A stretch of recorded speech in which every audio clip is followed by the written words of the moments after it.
नमस्कार. आज सकाळी उठल्यानंतर अत्यंत दुर्दैवी अशी घटना कानावर पडली आणि महाराष्ट्राचं खऱ्या अर्थानं विकास पुरुष असलेलं नेतृत्व माननीय अजितदादा आपल्यात नाही हे ऐकूनच मन सुन्न झालं. कालच दुपारी कॅबिनेट संपल्यानंतर माननीय मुख्यमंत्र्यांच्या केबिन मध्ये त्या ठिकाणी माननीय अजितदादांनी मला आवाज देऊन त्या ठिकाणी बोलवलं.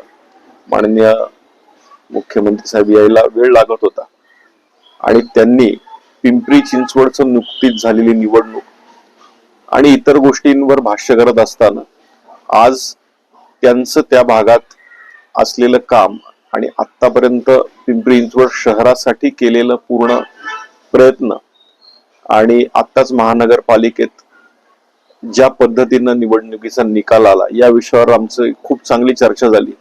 त्यांनी अनेक गोष्टी त्यात सांगत असताना शेवटचं वाक्य मला त्यांनी हेही सांगितलं की हे सगळं काही खरं नाही, त्यामुळे तब्येत आणि आपल्या परिवाराकडे लक्ष ठेवणं ही आपलं सगळ्यांचं कर्तव्य आहे. पण हे बोलत असताना असं कधीच मलाही जाणवलं नाही की अजितदादा उद्या आपल्या बरोबर नसतील आणि राहणार नाही. पण दादा, कालचे तुमचे 10 मिनिटं माझ्या बरोबर पडलेले जे शब्द आहेत ते मी कधीही विसरू शकत नाही.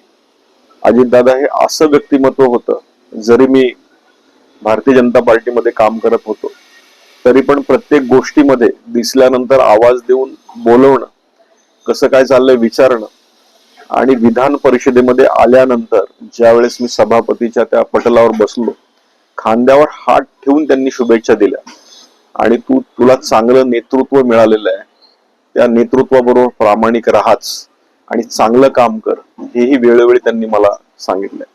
त्यामुळं महाराष्ट्राचं आज संपूर्ण खऱ्या अर्थानं मोठं नुकसान आहे. पिंपरी चिंचवड मधल्या विकासामध्ये त्यांचा प्रचंड मोठा वाटा आहे. आज संपूर्ण शहर, पिंपरी चिंचवड शहर आणि संपूर्ण महाराष्ट्र हळहळ करतोय आणि ही न्यूज खोटी असावी, स्वप्न असावं असं सगळ्यांना वाटतंय. पण अजितदादा आज आपल्याबरोबर नाहीयेत हेही तेवढंच सत्य आहे.